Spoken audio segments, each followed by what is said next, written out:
एक बार फिर से आप लोगों का स्वागत है। आज हम सीखते हैं HTML के अंदर टेबल किस तरह से हम डिस्प्ले करवाएंगे। तो वर्किंग विद टेबल को दिखाने के लिए HTML में हम टेबल टैग का प्रयोग करते हैं, जिसका सिंटैक्स है टेबल, फिर उसके बाद टेबल की रो डिफाइन करेंगे, TR फॉर टेबल रो, और सबसे पहली जो रो होगी वो टेबल की हेडिंग होगी, जिसको TH एवरी मतलब कॉलम के लिए हम TH डिफाइन करेंगे हेडिंग के लिए। फिर बाद में हेडिंग के बाद टेबल के अंदर हम डेटा फीड करेंगे, जो TR के अंदर TD के नाम से यानी टेबल डेटा के नाम से आएगा। ये चलता रहेगा। HTML कोड करने से पहले हम एक बार टेबल की टर्मिनोलॉजी देख लेते हैं। देखिए, इसके अंदर जो हमने डिफाइन किया है, ये हमारे पास एक टेबल दी हुई है स्टूडेंट डिटेल। ये जो स्टूडेंट डिटेल लिखा हुआ है इसको हम कैप्शन कहते हैं, और ये रोल नंबर पूरा, नेम पूरा, क्लास, इसको हम टेबल कॉलम कहेंगे। अब इधर से अगर अपन ये पूरी रो कहें तो जैसे रोल नंबर 101, अमन 4, ये पूरा एक रिकॉर्ड या रो या टपल कहलाता है।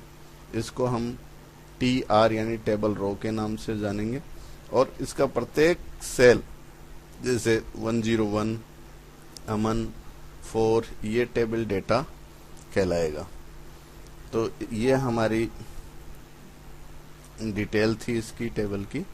अब इसी डिटेल को यूज में लेते हुए, इसी टर्मिनोलॉजी को काम में लेते हुए हम HTML शुरू करते हैं और आपको बताते हैं कि वेब पेज में टेबल किस तरह से बनाई डिस्प्ले कराई जाती है। तो ये HTML का बेसिक स्ट्रक्चर हमने पहले ही लिया है। बीच में टेबल को सेंटर में दिखाने के लिए हमने टेबल सेंटर प्रयोग कर लिया, सेंटर टेबल। अब सबसे पहले टेबल टैग हमने लिया और इसको बंद कर दिया। बाकी सारे के सारे टैग जो भी हैं वो हम इसमें लेंगे। सबसे पहला हम कैप्शन लेंगे। कैप्शन में स्टूडेंट्स डिटेल्स,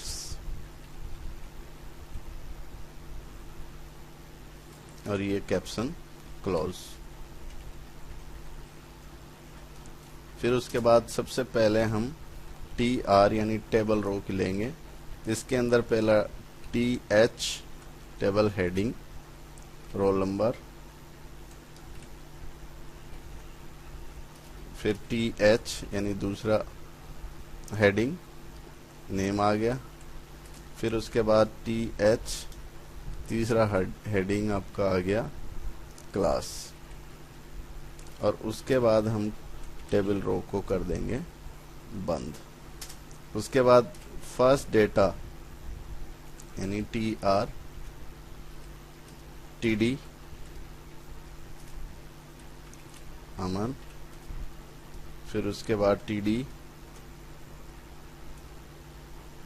सॉरी, इसमें अमन रोल नंबर के बजाय इसमें 101 आएगा, 101 अमन, और इसमें TD क्लास, इसमें कर देते हम 4। इसके बाद रो हमारा हो जाएगा क्लॉज TR, ये रो क्लॉज। अब देखिए, इसको हम सेव करते हैं। सेव करने के बाद मोजिला फायरफॉक्स, गूगल क्रोम या इंटरनेट एक्सप्लोरर जो भी आप चलाना चाहें, उसमें ये फाइल ओपन करके table.html इसको रिफ्रेश करते हैं।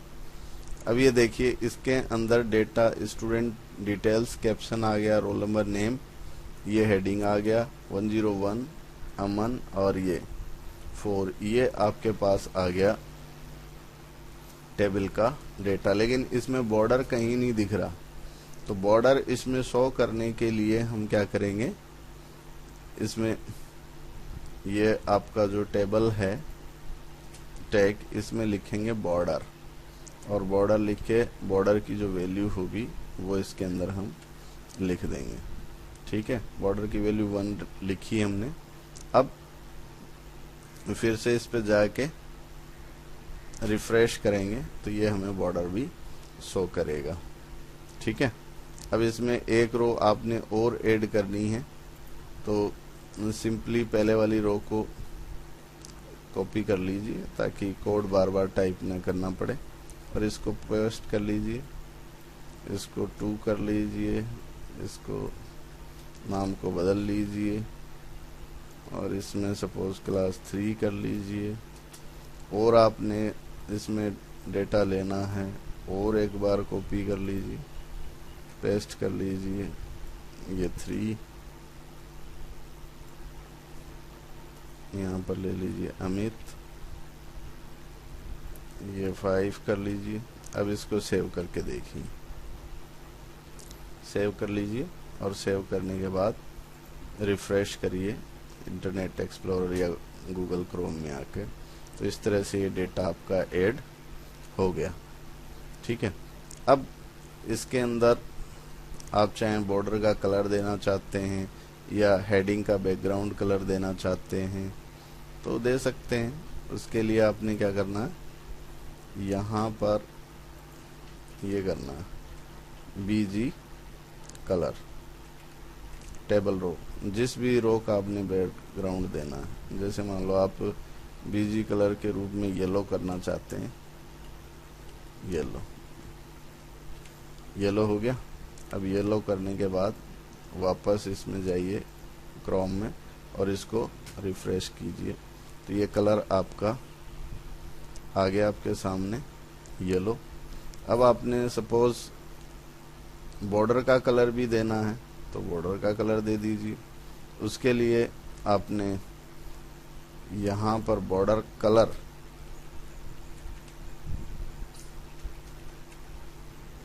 सपोज आपने रेड देना, ये लीजिए border colour red.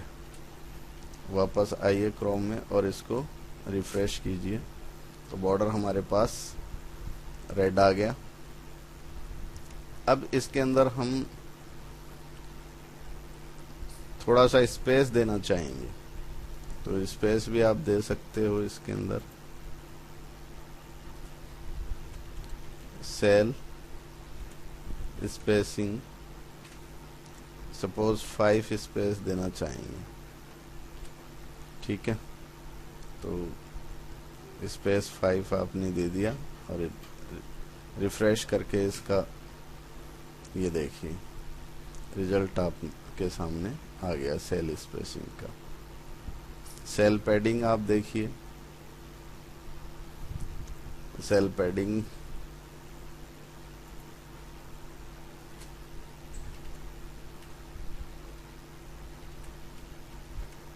Cell padding is equal to 5 कर देते हैं अपन। अब देखिए इसका आपको इम्पैक्ट नज़र आएगा गूगल क्रोम पे, ये देखिए ये सेल पैडिंग का इम्पैक्ट है। अब आप चाहते हैं कि आपकी टेबल का जो बॉर्डर है वो थोड़ा सा और गहरा है तो वो भी आप कर सकते हैं। ठीक है, और उसके लिए आपने क्या करना है, जो आपका बॉर्डर का साइज है इसको सपोज आपने 1 से बढ़ा के 5 कर दिया। ठीक है, ये आपका बॉर्डर आपको दिखाई दे रहा। तो इस तरह से आप टेबल के ऊपर वर्क कर सकते हैं। धन्यवाद।